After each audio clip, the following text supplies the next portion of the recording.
Hey there, this is Clay, and today is video number 5 in our series on small adjustments you can make to have a big impact on getting your ex back. So we've talked about a couple things already, and today we're going to talk about the notion of context versus content. Now let me explain kind of the backstory of this. So really, like, a lot of times people will wonder, like, should I give up? Should I keep trying to get my ex back, or should I just cut my losses and walk away? And I know it can be hard because everybody around you, all your friends, all your family, they're just saying, breakups happen for a reason. There's plenty of other fish in the sea. That guy was a jerk. He is no good for you anyway. That girl ain't no jack. She's not the right one for you. And it can be hard because your heart feels like, yes, I love this person, I want to keep working this out, but there's this chorus of other people in your life that tell you, no, give up. So how do you know what the difference is? How do you know when you should give up versus how do you know when you should keep going forward? And this all goes back to the notion of context versus content. I made a video on this a while ago, but I just really want to make sure that this is clear and that people understand this, so I'm making another one right now.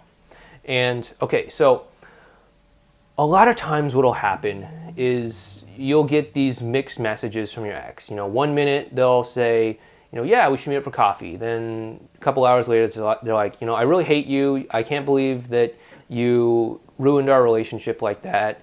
I never want to talk to you again. Or maybe it's the other way around. They write you this long, angry letter about all the reasons why they hate you, and then in the morning they send you an email. It's like, I'm sorry I sent that thing to you. I can't believe I said that. I did not mean to be that hurtful. I was just in a really bad mood, blah, blah, blah. When they're constantly going back and forth, and sometimes you're having good interactions, sometimes you're having bad interactions, how do you know whether you're moving in the right direction or not? How do you know if you should keep going? And I want you to really look at the context of what they're saying, because most people get lost in the content. Most people get lost in, oh yeah, she says, yeah, we can work it out someday, or oh my God, she said she hates me forever, or oh my God, he said he would rather date anyone in the world except me. They get so lost in the content of what their ex is saying that they completely miss the context of what their ex is saying. And it's important to look at the context. It's important to look at kind of where your ex is emotionally, okay? If they're in a very distraught place emotionally, you have to take their content, what they're saying to you, with a grain of salt, because that's just their emotions talking. It's just their emotions talking.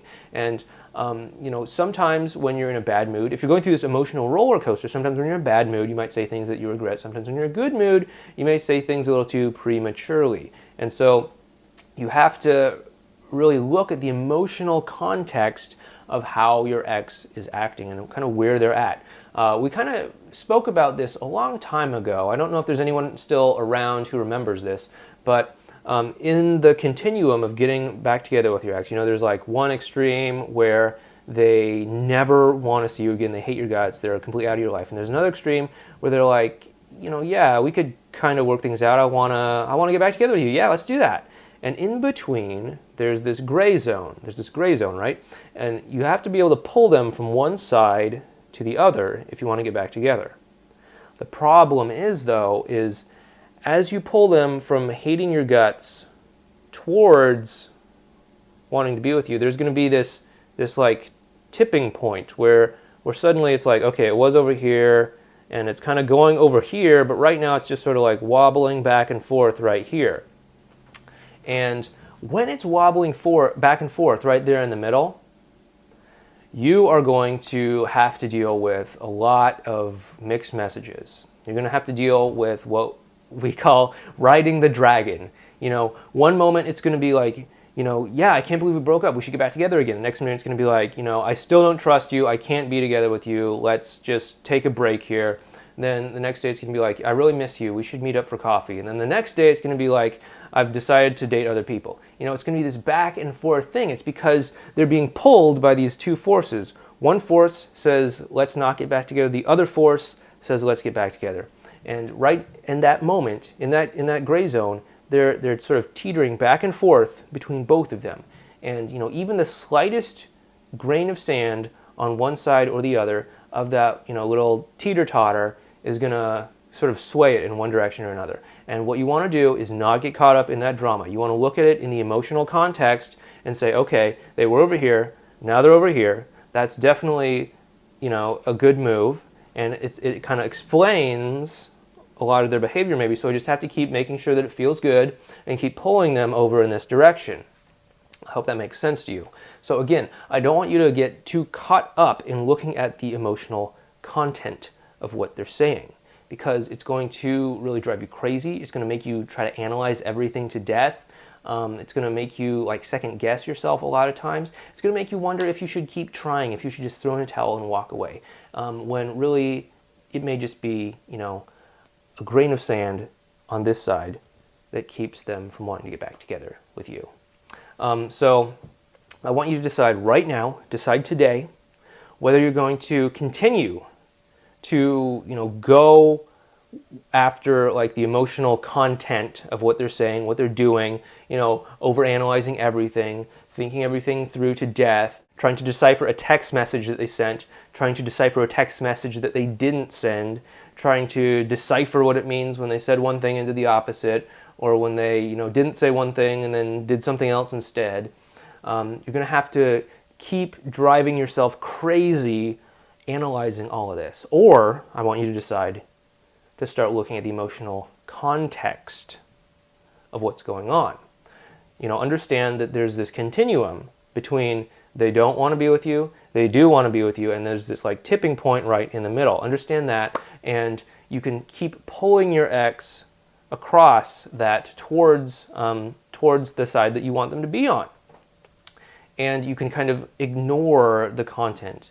Take it with a grain of salt and just kind of keep making sure that it feels good so that you can make consistent and steady progress towards getting back together. And if you'd like to do that, I really want to invite you to sign up for the X Solution program. That's something that we talk about inside the X Solution program, and it's something that we really advocate. You can go ahead and click the button down below, and you can learn more about the X Solution program. And if it sounds like a good fit for you, if this sounds like something that would benefit you and your efforts to get back together with your ex, then I hope that you give it a try and sign up. Again, you don't even have to really decide today. You have a full 60 days to make that full decision about whether or not this is something you want to continue doing, about whether or not this is something that is really right for you. You have 60 days to really decide on that. So all I'm asking you to do is if there's even a part of you that thinks that this might help you, just go ahead and say maybe today and sign up. And you have 60 days to decide whether or not it's something you want to keep with. Or I want you to decide to just keep going, driving yourself crazy, analyzing everything maybe the way that you have been in the past. And, obviously I think that going after the emotional context, signing up for ESP is probably the better choice. And again, if that's something that you want to do, go ahead and click the button down below and check it out, see if it's a good fit for you. And if it is, I look forward to seeing you inside. This has been Clay, and tomorrow we're going to talk about the final little tweak you can make to take your efforts with your ex to the next level. So be sure to tune in tomorrow. It's going to be a really good one.